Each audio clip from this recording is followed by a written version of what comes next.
बरसों की बात है। एक गांव में एक गरीब आदमी था। उसका नाम जगजीवन था। जगजीवन अपने बीबी और बेटे के साथ रहता था। वे बहुत गरीब थे। वे हर दिन जंगल जाता और सूखी लकड़ियां लाकर बाजार में बेचता था। जगजीवन भले ही गरीब था, लेकिन दिल से बहुत अमीर था। पेड़ को कुल्हाड़ी मारते मारते खुद से बोला, अरे ये पेड़ तो सूखी नहीं है, मुझे हमेशा सूखी लकड़ियां ही तोड़ना है। और उस पेड़ को छोड़ दूसरी सूखी हुई डाली काटने लगा।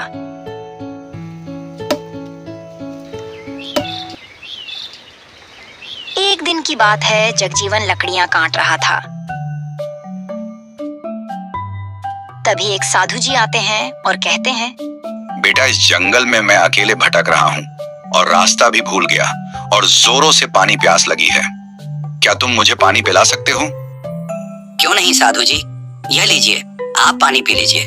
जगजीवन उसे अपने पास रखे पानी को दे देता है। साधु ने पेट भर पानी पिया और जगजीवन को धन्यवाद कहा। साधु ने उसे ध्यान से देखा तो वो उदास था। तब साधु बोला, क्या हुआ बेटा, तुम इतने दुखी क्यों हो? साधु जी, मैं बहुत गरीब हूँ। मैं सूखी लकड़ियां बेचकर अपने परिवार का भरण पोषण करता हूँ, लेकिन इसी से मेरे परिवार का गुजारा नहीं होता। साधु को सारी बात समझ आई और उसने कुछ चमत्कार किया तो उसके हाथ में एक दिया प्रकट हुआ। वो उसे जगजीवन को दिया और कहा, ये ले बेटा, एक दिया। लेकिन साधु जी, ये तो एक दिया है। साधु जी, इस दिए का मैं क्या करूँगा? अरे बेटा, ये एक मामूली दिया नहीं है, ये एक जादुई दिया है। क्या कहा? जादुई दिया? हाँ बेटा, जादुई दिया। इसे जलाकर जो चाहे वह मांग सकते हो। जी शुक्रिया साधु जी, आपकी यह एहसान मैं जिंदगी भर नहीं भूलूंगा। वो जादुई दिया लेकर वो घर की ओर चला जाता है। जगजीवन ने अपनी पत्नी को पुकारा, क्या है, इतना जोर जोर से क्यों चिल्ला रहे हो?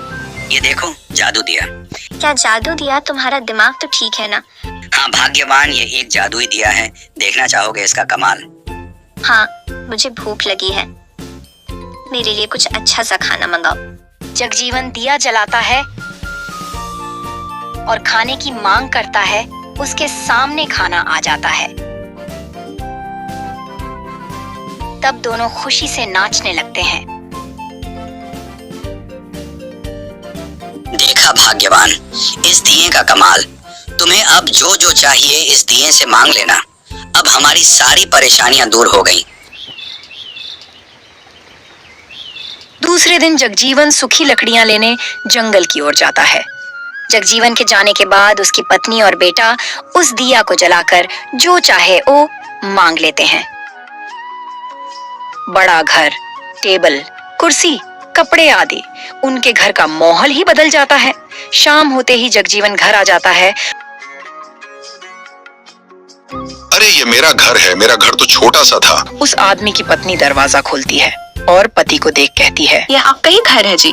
ये सब उस जादुई दिए का कमाल है। जादुई दिए से उन्होंने अपनी सारी जरूरतें पूरी कर ली। कुछ दिन ऐसे ही बीत जाते हैं। फिर एक दिन साधु उनके दरवाजे पर आता है और आवाज देता है। जगजीवन घर के अंदर से पत्नी को पूछता है। पत्नी इस पर बोली, पता नहीं जी, कोई भिखारी लगता है। उसका पति अंदर से, कौन कमबख्त है जो भीख मांग रहा है? भागाओ उस भिखारी को यहाँ से। कहाँ से चले आते हैं मुंह उठाकर। चले जाओ यहाँ से, यहाँ कोई पानी वानी मिलने वाला। पत्नी ऐसा बोलकर दरवाजा गुस्से से लगाती है। साधु वहां से चला जाता है। इधर जगजीवन के बेटे को भूख लगती है। वो बच्चा माँ से बोलता है, माँ, मुझे बहुत भूख लगी है, मुझे कुछ खाने को दो। हाँ बेटा, अभी आपको खाना देती हूँ। फिर उसकी माँ दिया जलाती है और खाने को मांगती है, पर इस बार कोई खाना नहीं मिलता। फिर वो बोलती है, अरे क्या हो गया, यह काम क्यों नहीं कर रहा? फिर जगजीवन आता है और दिया जलाने की कोशिश करता है, पर इस बार भी दिया काम नहीं करता। तभी जगजीवन सोचता है, कहीं दरवाजा पर साधु जी तो नहीं आए थे जिन्होंने ये दिया मुझको दिया था। वो तुरंत जंगल की ओर भागते भागते जाता है।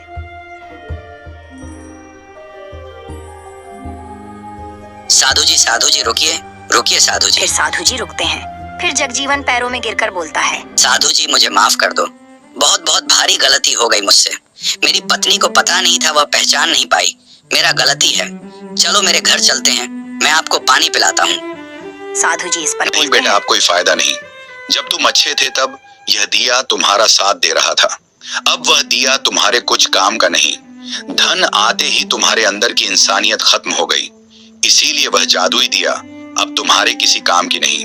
ऐसा कहकर साधु जंगल की ओर चला जाता है और इधर जगजीवन फूट फूट कर रोने लगता है।